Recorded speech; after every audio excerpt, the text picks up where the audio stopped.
From Crisler Arena to courts around the world, they wore the Maize and Blue, and now they're bringing you the game, inside and out. Hail Media presents Nolan and Hobbs, the Women's Hoop Homecourt podcast, hosted by Maddie Nolan and Jordan Hobbs. Welcome and hello, everyone, to Nolan and Hobbs, the Michigan Women's Hoops Homecourt podcast with myself, Maddie Nolan, and my co-host, Jordan Hobbs. We are so excited to bring to you all things Michigan Women's Hoops, from interviews with players and coaches to keeping up with the team throughout the season and analyzing their games, as well as keeping up with alumni, whether they're playing professional overseas or such as Naz Hillman playing in the States, and also alumni who are killing it off the court. So today we're really excited because we get to interview Jordan, and she's going to tell us all about her experience before Michigan, so what her recruiting process looked like, which is really interesting, her time during Michigan, and what she has been doing after Michigan. So first thing, Jordan, why don't you give us a little background about where you grew up, maybe how you fell in love with the game of basketball, and when you realized you wanted to play in college? Yeah, so I grew up in the great state of Ohio. I know that might hurt some ears that are listening, but grew up an Ohio State fan. So that was an interesting move when I committed to Michigan. But long before that, I played hockey in the winter. And my parents, when we moved to Ohio, they were like, "Hockey's not as big here, and you're not going to really go anywhere with it." Like they kind of wanted me to go to college for something within sports. They could kind of tell I was athletic pretty young. And so they kind of pushed me into basketball. I was not having it. And weirdly enough, I told them that I would play basketball if they signed me up for speed and agility classes. I think I lasted about 3 classes, and I was like, I'm done, but I'll play basketball because a deal's a deal. And from then, I kind of just had a knack for it. I fell in love with it. And then I think when AAU started, I was in like 6th grade when I first began. And once I think I moved into junior high, 7th, 8th grade, and then freshman year is when I really started realizing that I was good enough to play in college, but also that it was something that I really aspired to do, and it really became a dream of mine. Well, obviously, I know a lot about your history, but do you want to tell everyone, for the girls that are playing in high school now, you didn't just show up and were on the varsity team either. You've told me a little bit about your struggles. I don't even want to call them struggles, but your journey throughout the high school basketball program, and what did that look like for you? For sure. My freshman year, I played mostly junior varsity, sat the bench for varsity, maybe got like 30 minutes all year on the varsity squad. And it was really hard to go through that just because I was getting some looks from colleges by then, not big ones, but, thought that I might be able to have the chance to play on a varsity level team, but that just didn't work out. So it was an early lesson that I was going to have to push through a lot of adversity. And I honestly, I wouldn't change it for anything. I think that helped me as I moved into college. Sophomore year of high school, I got the varsity spot and got a starting spot on varsity. And I think my recruiting process honestly was like a little bit later. I think I got my first offer sophomore year, and Michigan was my first Power 5 offer, and that came my senior year. We'll get into the recruiting process a little bit later, but I think it just shows that people can bloom at different times. And if girls are getting offers in 7th and 8th grade and you're not getting an offer, that doesn't mean that your process is behind others or whatever. Everyone's process is their own.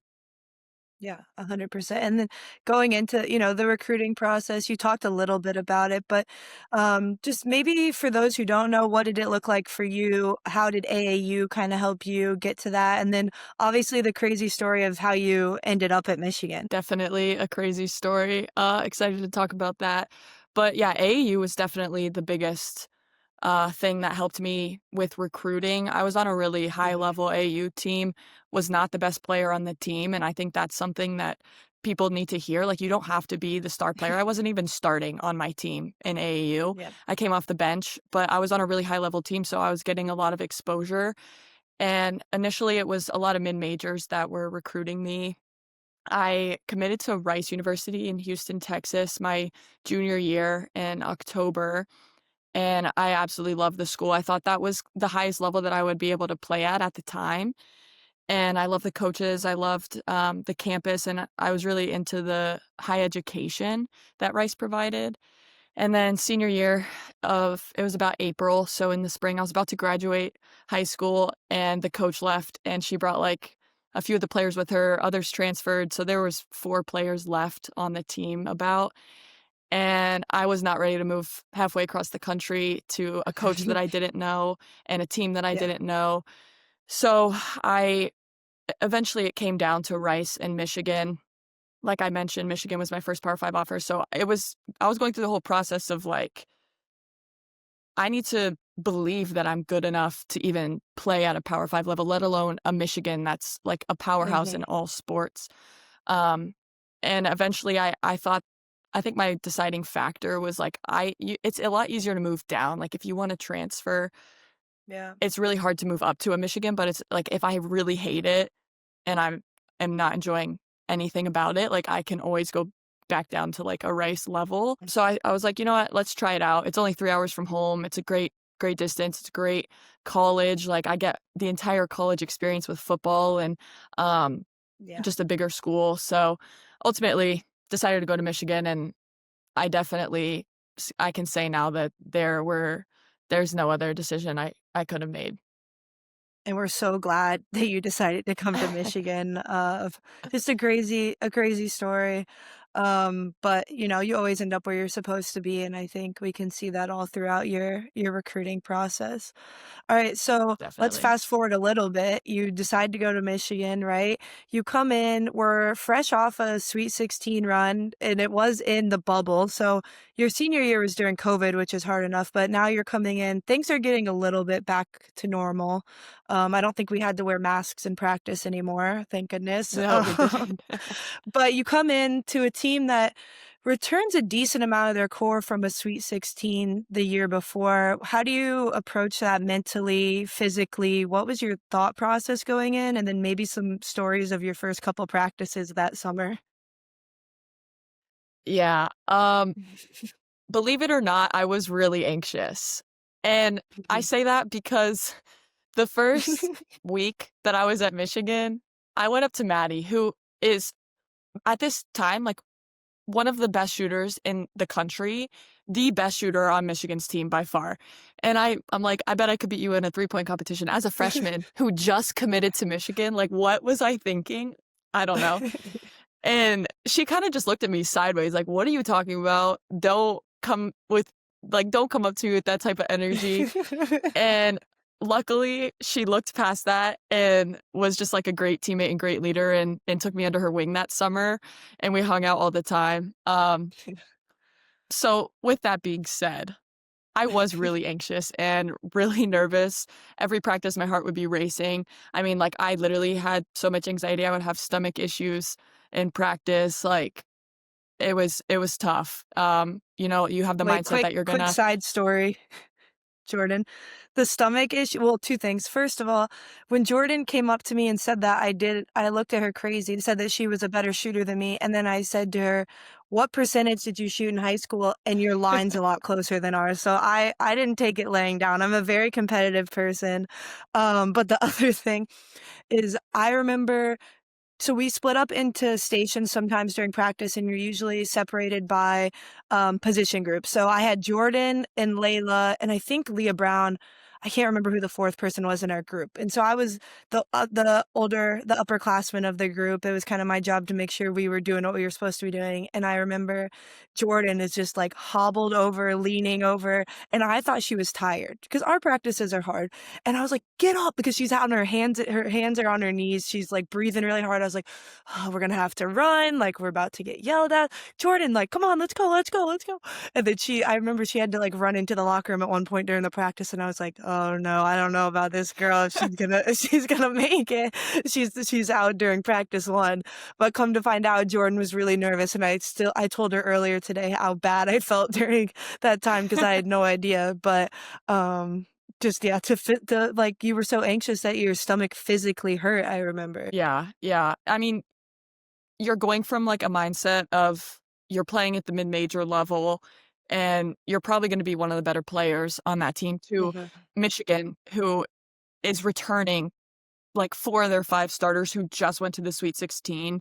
You have an All-American on the team, and like we're projected in the top 10 going into the season. Yeah. So it's like a completely different mindset shift from where I was. And I was just like completely anxious every day. I felt like I did belong at Michigan. Like I knew that I could play there, but I knew that it was at that time I was out of my level a little bit, but I knew I would get there with some work.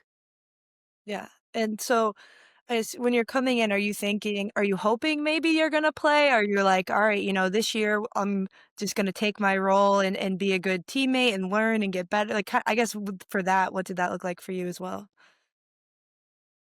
I think when you come in, I think a lot of freshmen are just like very naive. And so I was like, it took me a long time to realize I should not be on the court with the group that we had, like probably until December, to be honest. Like I was getting upset that I wouldn't play. And then something kind of switched and I realized like, okay, your role this year is not going to be on the court. Like, and that's okay. You have 3 years of your career here left. So like, what can you do to help the team? And that's kind of when the bench mob started up my freshman year. And yeah, and we got Michelle Cedor and Ari Wiggins and Whitney Solom on board. And we would just create the funniest celebrations. Like we would, before practice, be coming up with celebrations. Like there was one where we acted like I was a dog on a leash and I would go on all fours and start barking, like the craziest stuff. And it ended up being really fun. And I felt like that was a way that I could help the team. And I ended up loving that year, even though it wasn't maybe what I thought it would look like in the beginning of the year. Yeah, and as someone who was on the court during these shenanigans, it just gave us so much energy, and to know that your teammates are genuinely as excited for you as the ones that are playing. The team culture that year was just insane, and for a lot of it was because of people like Jordan and Ari and Michelle and Whitney that bought into their role, which wasn't necessarily playing as much, but it was doing everything else. And they worked so hard in practice too, and don't always get all the attention that they deserve. But the bench mob, we need to insert some. I know your dad has the videos, Jordan. But they were crazy. I mean, I think they went viral a couple times, or so. They're the one where we did you squat Michelle? No, Michelle squatted Ari and I was the spotter. So we I mean, Michelle had Ari on her back. And it was like so after an good. and 1 against Indiana. And that was my favorite one by far. And so just to have those guys and, that they're cheering you on, and if it's even a game that wasn't going our way, I feel like they almost shifted the energy a lot of times for us, which was just really cool to have. And you don't always see that at this level. 'Cause like Jordan said, a lot of people come in thinking that they're going to play a lot, or, that obviously everyone belongs at this level, but, it's a different thing to be playing on a team as a freshman when they're ranked in the top 10. So to have that buy-in from them was amazing. So we continue on throughout sophomore year, some ups and downs, right? So let's maybe talk about, what did you take from your freshman year?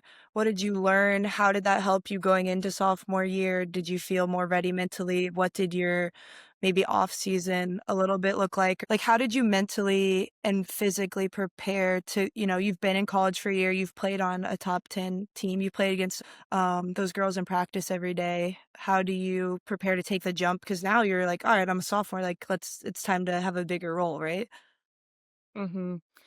The summer after my freshman year, I hit the ground running. I had a trainer back in Ohio, and we would do 2-a-days almost every single day. Track workouts, basketball workouts, lifting, just a lot of things that would get me ready to go back in the summer to make a good impression, but also just to make me a better player. So I think that was probably the year that I worked the hardest in the off season. Like I really put my head down and was grinding. Freshman year, you definitely have a leash. And so sophomore year, I was a little bit nervous because you have a year under your belt and Coach Rico's expecting a lot more out of you. She's not really going to let those freshmen mistakes and mishaps, like mental mishaps happen anymore. So I was a little nervous coming into sophomore year, waiting for that. But also sophomore year, you kind of like put more expectations on yourself because you have a year under your belt. Freshman, you kind of like give yourself some time to adjust, and you give yourself a little bit more grace because it's your first year playing in college. It's a big transition, let alone you're on the court with like grown women. So all of it is a lot. So sophomore year, you have that year under your belt, and it's tough when you don't like see the results that you want. And that was what happened to me the first half of the year. Like I would go in for a minute and I would play to not make a mistake, and then you're making a mistake and you're coming out because there's girls on the team that are better than you, and you're kind of just their relief. You're their second of breath that they get to come out and feel refreshed. And if you're not doing what you're supposed to do in your role, like you're back on that bench. So it was really tough for me to be in that position and play out of fear, kind of. And then luckily I had like a breakthrough game against Iowa. And from then it kind of worked out in my favor because of injuries too, which like you never want to happen. But like I feel like I made the most of it that year. And from that Iowa game in probably late January throughout the rest of the year, I got significantly more minutes and just made the most out of it. And you just always have to stay ready for that moment because you never know when it's going to come or if it's going to come. And every time I stepped on the court, I was just trying to prove why, I should be subbed back in the second half. Luckily you're a hard worker and you kept getting in the gym and staying right. But what did that process look like for you when you maybe realized, and then just explain when you're not playing what that looks like, because people, they don't always understand the extra conditioning or the extra stuff that goes in behind the scenes. For sure. Mentally, it's really tough because you're sitting on the bench and you're watching the game and you're thinking of ways that you can go in and impact, and like maybe you don't even get the chance. And then after the game, you might have to work out. And a lot of times I would go shoot just kind of like to clear my mind, because that was something like I would just blast music and shoot on the shooting gun, and that would help me kind of clear my mind. But the next day you're practicing and the girls who played in the game aren't. Like they're kind of resting because they just played 30 minutes. And that was really hard for me. Like you're doing a lot of like the dirty work and you're grinding, like mentally, physically, all of it. You're doing everything that you can, but also like you're trying to keep your confidence alive because there's not really like a reward. Like the reward for all this hard work is playing in the game, and there's not really like that reward when you're not playing. So a lot of it was just like leaning on my friends that were on the team, especially friends that weren't playing either. Like we would just go and play 2-on-2 against the practice guys, and like just trying to find small moments of joy within basketball to remind you like why you're doing this. But yeah, I mean, like I mentioned, we had to play the day after the games in practice. It would be like 6 girls practicing, and then you would have a lift and you would be on the Aerodyne, the assault bike, and the Versa climber doing extra conditioning. And that's when it really got to me. I was like, first of all, I hate conditioning. Second of all, this is just brutal because it's like 3 girls conditioning who didn't play at all. And it's just like a shot to the ego, but also I'm just out of breath and I can't breathe right now. So it is really tough, but I think the way I got through it was just like leaning on my support system and getting in the gym and working. Because if you know you're doing everything you can, that's all you can really do. 100%. And I guess going into your last 2 years, right? You had a great rest of your sophomore year. I remember multiple games, but specifically the Michigan State game. You and Ari were just huge in helping us win that game and propelling us for the rest of the season, honestly. But your junior and senior year now, you're starting, you have a big role. So first of all, what did you take from maybe your first 2 years that you applied your last 2 years? What did you learn? It can be basketball, leadership, maybe a little bit of both that helped you think really maybe take that leap. I think the biggest thing was remembering where I started from and remembering like how hard it was, because my junior year when I was playing, like, first of all, it's so easy to forget how hard those moments are Yeah. when there's so much joy and, like, people are praising you for how good you're playing and Mhm. whatnot. But just, like, being intentional Mhm. about remembering to be, like, humble and so you can relate to the girls who aren't playing, because that's, like, Mhm. those girls are going through what you just went through, and you know how hard Right. it is. So you have to be there for them, and it's really hard when you are playing because they wanna beat you out, but you're also a Right. team, so it's it's tough to balance, but I think that was definitely the biggest takeaway that I had, just, like, to remain humble and in that and be there for the girls that are now going through it because, like I said, it's a grind. Yeah. So, yeah, I think the biggest thing were just leadership things and obviously just trying to consistently maintain the hard work and the habits that I developed in the first 2 years. Right. And I think something that me and you talked about as you were playing more, but like days look different when you play more. Like the hard work might look more like doing rehab and recovery than it is playing full court 2-on-2 with the practice squad guys. So I think that's also a big mind shift. I remember you and I just talking about, or the resting after you play a game because you're so physically beat up from playing in the Big Ten, right? And yeah, so Yeah. that was just something else Yeah, I was thinking definitely. about. And even, like, just grinding, like, on film and making sure Yes. you're like, that's something you can always do, and you might not have time for it when you need to get in the gym more when you're not playing, but, like, Yeah. when you are playing and you don't have those, like, extra conditioning days and you're not as physically tired, I think that's something that you and I both really dove into Mhm. when we were getting significant minutes. Yeah, 100%. So, do you have a favorite moment of, like, you individually from your last 2 years where you're like, "Wow, I was just like, my hard work," you just got to sit and reflect after and be like, "It was all worth it?" I think that moment was in March Madness this past year when we played Iowa State.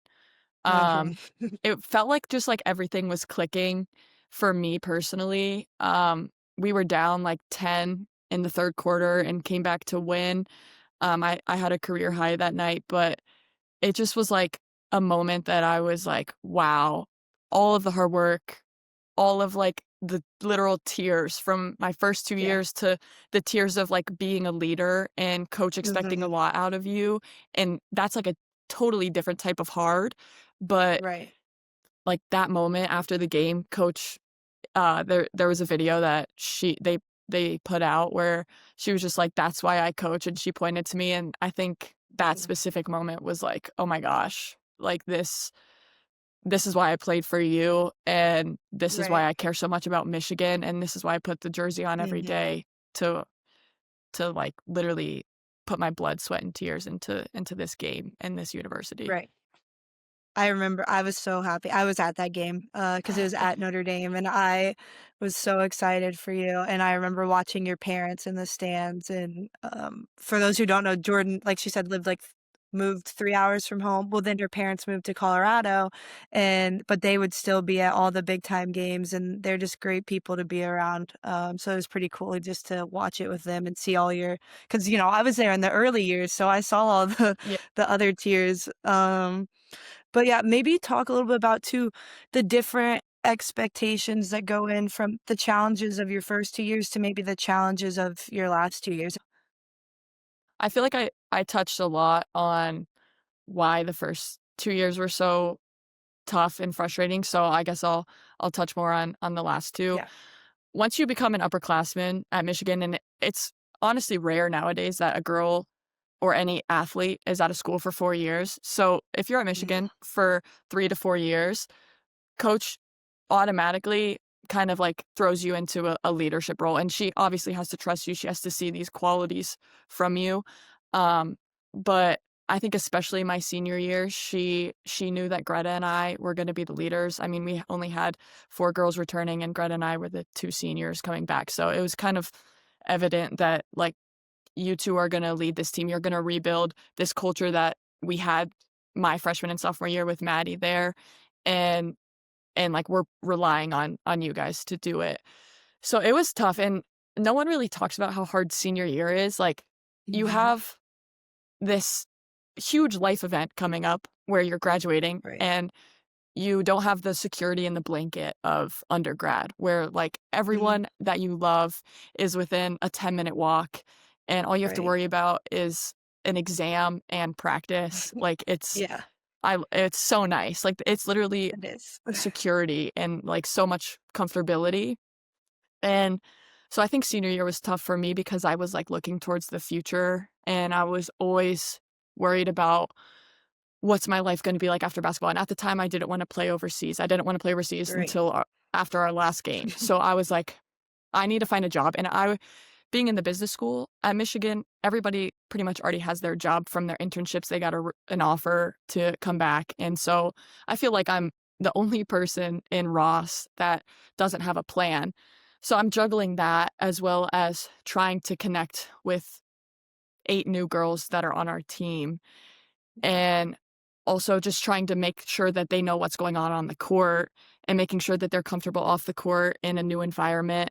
So it's definitely tough, but like I think you just have to be really intentional with your time. And that's something Maddie taught me. Like I would call her and ask her for advice because her and I are very similar. Like we're very tough on the court on people. Like we're huge competitors. So like we're going to make sure things happen, and like we're very direct with what we're saying. But I think Maddie taught me that like it really matters how you interact with people off the court and make sure that they know that you care about them and that you love them. Because if they don't have that trust with you off the court, they're not going to trust what you're saying on the court. So I think that was one of the biggest lessons that she taught me, and it really helped me my senior year. And even if it's like 5 minutes of your time that you have before practice, like just having an intentional conversation with somebody is really helpful. Yeah, that's really well said. I mean, we saw you throughout the beginning of your career, right? And then we get to see you playing, but not everyone understands, first of all, the struggles that go in with your first 2 years, right? They got to see you a part of the bench mob, which is really cool, but they don't get to see you in there playing 2-on-2 with the practice guys after you had a full week of school, you traveled, you got home at 2 a.m. And then the other part of that, seeing, the tough conversations that you have with coach, the tough conversations you have to have with people during practice, it's a whole different type of struggle. So thanks for sharing that. And now we have the really exciting part where you got drafted into the WNBA. You mentioned it, and we've obviously talked about it before, but maybe tell the people, you were looking for a job, the season ends, now you're like, do I want to play after? Do I not? And then maybe take us through what your draft night looked like as well, because you didn't have a big party like everyone else did either. Yeah. So, I mean, I literally had a job lined up, GE Aerospace, supply chain. Like, I don't want to say that I was ready to go into it, but I guess I was. I guess I was. Like, if all else can't fail, I was going to be working for General Electric and probably not really enjoying what I'm doing. But honestly, it gave me like some security that I had something after college. So it was good that I had that to look forward to. But I mean, I guess we went to LA in end of December, our New Year's trip. And there was a scout that came from the Sparks. And that was kind of the first time that I was like, oh, like, this is kind of legit. Like, I have a chance. And it was hard to manage, like, playing after that, honestly. Like, you get in your head a lot. Like, I have to play so well for this because now I know it's real and it could happen. And then once you get in that mindset, like, it kind of spirals. Like if you have one bad game, you just start like thinking and your mind starts turning. And a lot of people reminded me like they want you for who you are as a player. Like you're not ever going to be the highest scorer on a team, but you do like the little things. So just worry about just being you. And that's easier said than done. But that was some really good advice that I got. But anyway, after season ended, I knew that I was kind of like in the talks, but I didn't know that I would actually get drafted. Natalie Achunwa basically put my name into this draft combine because she was coaching at the All-Star game that was attached to it. So she like made them put me in it, and I was like, oh, perfect. Here we go. Like I'll just try it out. It can't hurt me. So I went to the Final Four in Tampa and did this draft combine, played really well, and I still didn't know like what the odds were that I would get drafted. I had one interview with the Connecticut Sun. And then after that, like, I didn't hear anything. I knew some teams were reaching out to Coach Rico, but other than that, like, I didn't know where I fell on the draft board. Like, honestly, my name wasn't even really on it. So draft night came, and I thought it was like a 50-50 chance, to be honest. I had like 10 friends come over. I didn't want it to be too big in case it didn't pan out. But I also expected to like hear from my agent that day. Right. And she was at the draft. So like, let me preface, she was really busy. She had other athletes, like the number 2 draft pick was hers as well. So, but I was like, I'll probably get a text or a call. So the draft night's going, like, we're watching the TV, and we get to like, I think the Connecticut Sun had the 25th pick, and that was their last pick of the night, and they didn't pick me, and I'm like, all right, well, that was my best chance. Like, it's probably not going to happen. And I'm still getting nothing on my phone, and I call Mel Moore, our assistant coach, and I'm like, dang, like, this sucks. Like, it's not going to happen. Like, you know, the picks are still rolling. We're at 30 at this point. Yeah. And she's like, it's okay. Like, keep your head up. Like, you'll probably get a training camp contract, whatever. And at this point, my friends are probably like, yeah, this isn't going to happen. So they start talking about other stuff, trying to change the mood from draft night because they can tell I'm like really stressed. And one of my friends is like, says something like, Katy Perry's on the moon. Like, she saw like a meme or something. And then all of a sudden, Alyssa is watching the TV and she's like, Jordan Hobbs! Like, it just flashed across it was during a commercial too. Like, I didn't even get real screen time. Oh my God. it like flashed across. So the last thing I heard before I found out I got drafted was Katy Perry's on the moon. And then it was like Jordan Hobbs. And I mean, everybody, like, I was sitting in the corner of our couch and everyone just starts jumping on me. And then my phone just starts like blowing up, like Coach Rico, my mom who's in Colorado is watching, and like my mom and dad, and my sister's calling me. Like, it was crazy. And we just start like running around the house, like screaming. And another one of my friends, like, she said a month ago she had bought 12 bottles of Prosecco and had them in the fridge for this moment. It was so cute. So she comes over and we're just like, we're spraying champagne. And then I'm like, guys, like, I need to get out of this house. Like, we need to just like run around Ann Arbor. And everyone's like, well, why don't we call Steve the Boober? And for those who don't know, Ann Arbor has these boobers. It's a bike Uber. So it's a bike and there's a trailer attached. Normally they can fit like 6 people. I think we had like 16, and we're just running around Ann Arbor. Yeah. And I just like, we would be riding this bike Uber, and I would have my champagne and I would just start spraying it everywhere.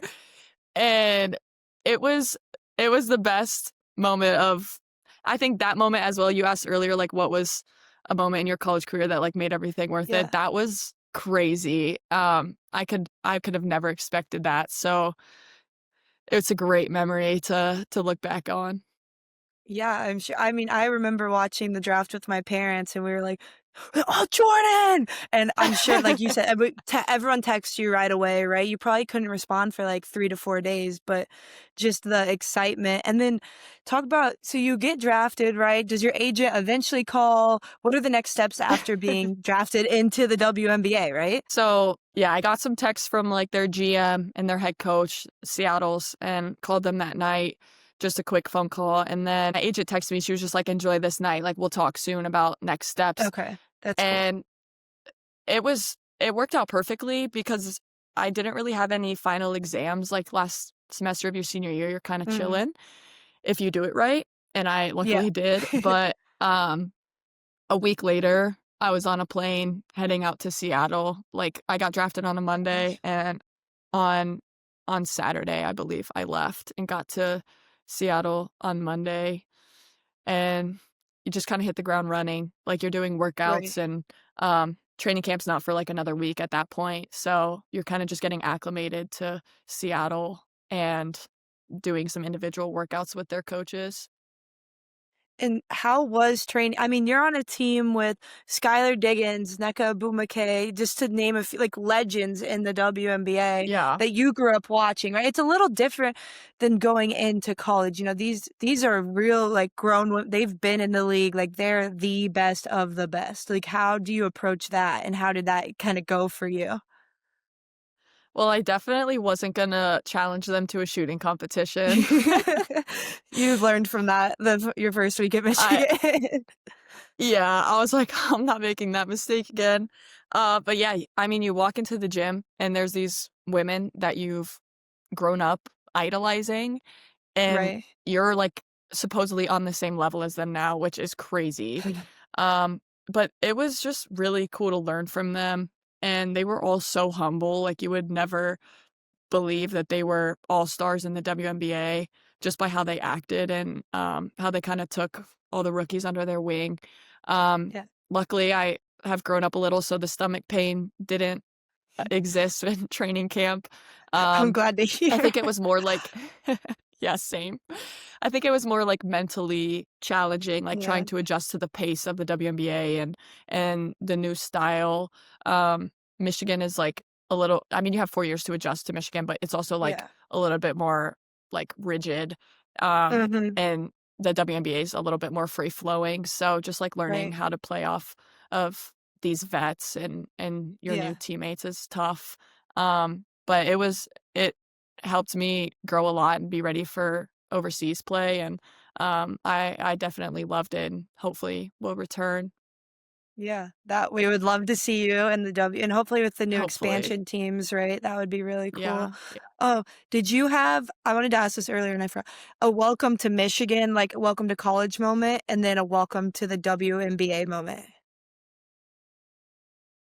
Um, welcome to I don't like remember I know. my welcome to Michigan moment. I did my welcome to the WNBA moment was I was in practice and we were scrimmaging and I airballed a three. And then the next play, maybe like 2 plays later, I like airballed a pull up, and I was like, "Oh my gosh, there's no way this is real. Like, please just take me out of the You're like game. Like, I'm so embarrassed right sub. now." Yeah, I'll sub myself out. Right. But I didn't really get like bodied like people normally do. I Okay. mean, Neko was really strong, but Yeah, she didn't like pancake me. Thank goodness. that's good. Well, because you also Yeah. love to take charges, so I'm surprised you maybe you didn't try and step in front of one of them. Well, we would, like, play against guys, and they Oh, were okay. so their body control was so good, so I thought I was ready to take a charge, and then they would just step around me, and I'm like, "Dude, just give me one, like, please, let me look good one You're like, time." "Come on." Yeah. What do Yeah. you think the biggest difference from college to the W was for you, at least? Um, I think just, like, the way that they move off of each other and the way that they make Yeah. reads. Like, in college, like I mentioned, things are, like, a little bit more predictable, and you're running Yeah. plays more of the time, but in the W, it's like you have reads based off of what they're doing, and things are just like a little bit more fast paced. Like, you're really sprinting the floor every single time, and you're getting into actions like that. Like, there's no time Yeah. to think. It just kind of has to be like a reflex. So that was Uh, hard to transition to. But overall, I thought Michigan prepared me really well with like the drills. And I think Coach Rico makes you think a lot in practice. yeah. So, like, from an IQ standpoint, I thought that I was pretty well equipped to be in the W. All right. So eventually you get cut from the WNBA, which is not all that uncommon. And we'll probably dive into maybe a little bit more about the W and the hardships that comes with that. But so you get cut. Is your next step, are you thinking back to General Electric, or, how do you're like, oh, I have to play overseas now? Like what did that look like for you? By that time, I had turned down GE. I had decided I was gonna play overseas, and, like, if I Mhm. had made the Storm, I probably would have taken the overseas season off and not Mhm. gone, like, maybe played in, Athletes Yeah. Unlimited. Um, but, yeah, I knew I was gonna go over and play, and it was kinda just like a waiting game with my agent to find a situation that was good for me. It's a lot different than the recruiting process. Like, you're not talking with the coaches of overseas teams, your agent is, and then when they kind of come to an agreement, then you get on the phone with the coach from whatever team, and it's a quick phone call, and Yeah. you're just like signing your contract after that. Like, it's a lot different. You're in college, you're building a relationship, and overseas Right. it's like a business deal. Mhm. So that was different for me. But yeah, ultimately signed with this team in Northern Italy in the first league, and I was really excited to go. I mean, I had like 2 months at home, 2.5 months, and I actually did go to Michigan a lot of the summer to train, which was awesome just to stay in shape. And as Maddie mentioned, my parents moved to Colorado, so I didn't really have a trainer like I did in Ohio. So Yeah. being back in Ann Arbor for the summer was super fun and helpful. But yeah, then I moved to Italy at the end of August, and have been there for about 2 months, and definitely have been some challenges, but it's been a good time.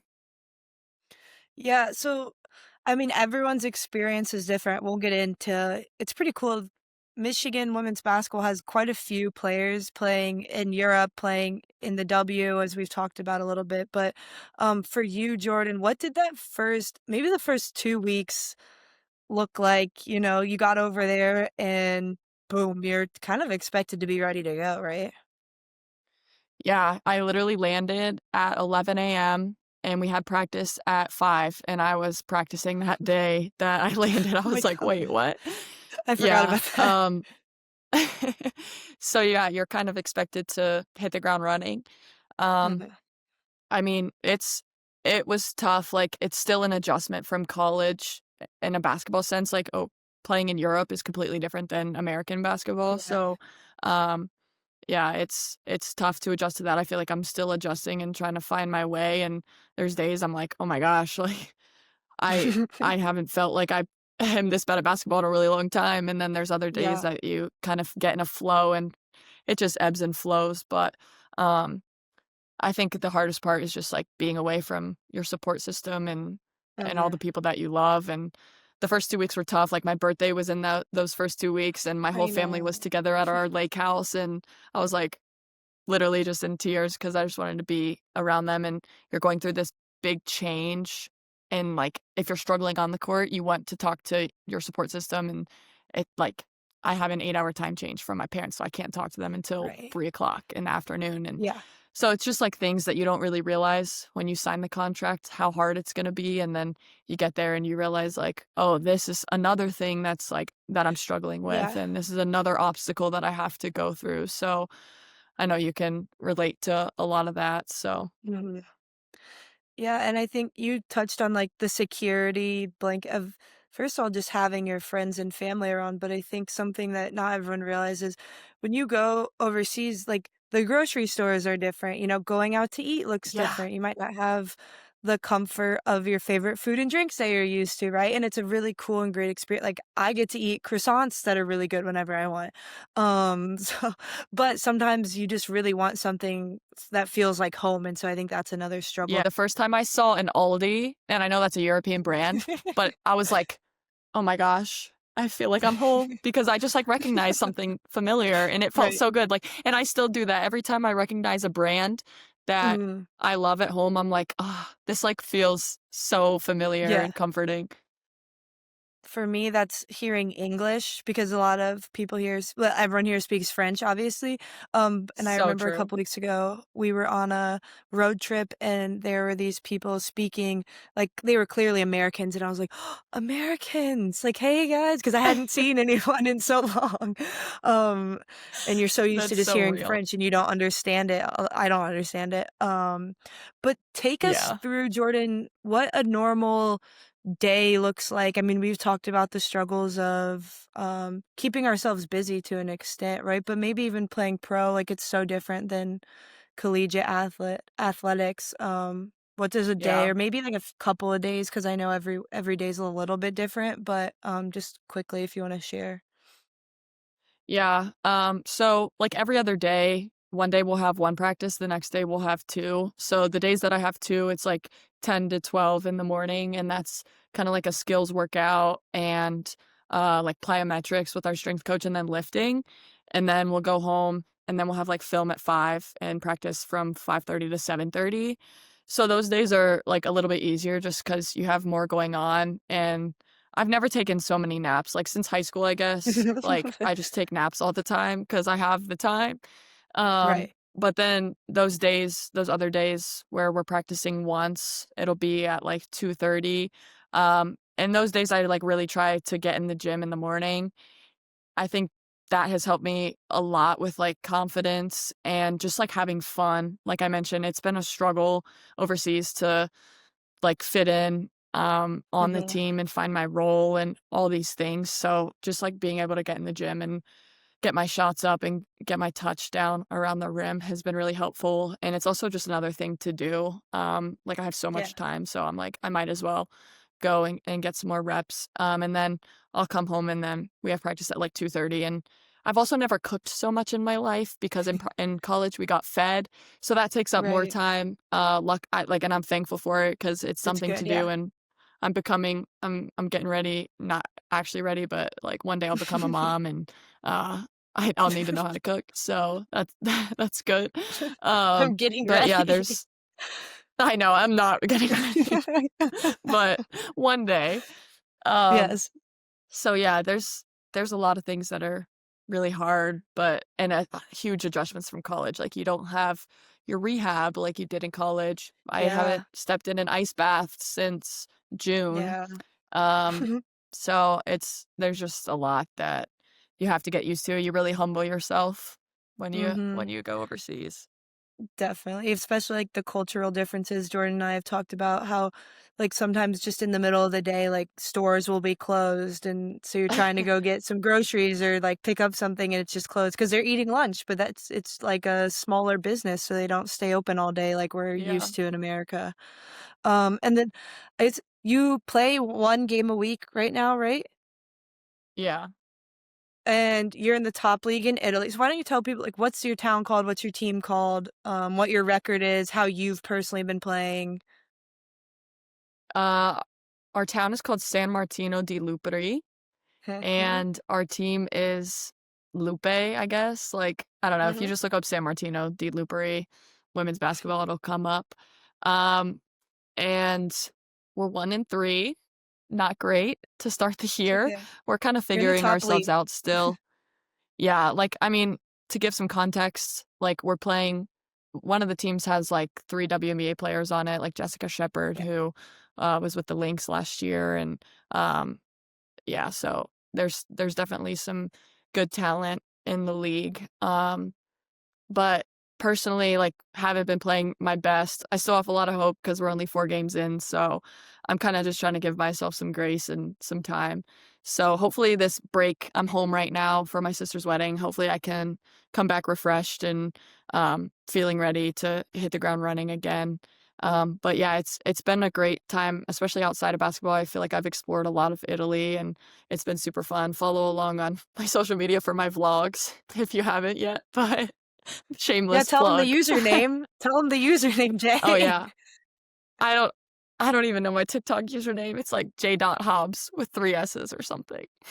The other one is J Hobbs in Italy, isn't it? Oh, that's like my You're yeah, but I only post Oh, is pictures that a on that one. secret Insta? No, no, no. Okay, everyone can follow. Um, do you wanna tell them what happened to you in your first game, or is it too traumatic? Oh, oh my gosh, guys.